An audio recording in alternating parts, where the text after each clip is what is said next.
La croissance du produit intérieur brut réel du Maroc devrait rebondir à 4,5% en 2021, d'après un rapport de la Banque africaine de développement rendu public le 12 mars 2021. Une reprise qui sera soutenue principalement par la relance de l'agriculture, du tourisme, de l'hôtellerie et de la restauration, précise ce rapport. Le déficit de la balance courante et le déficit budgétaire du pays devraient en effet se contracter et les pressions inflationnistes devraient rester modérées.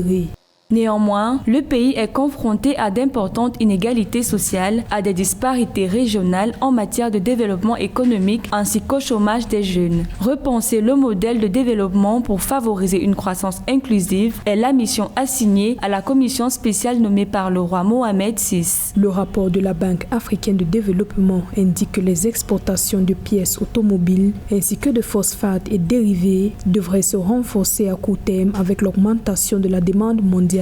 Alors que le produit intérieur brut réel du Maroc a diminué de 5,9% en 2020, ce rebond devrait marquer la fin de sa première récession depuis plus de 2 décennies.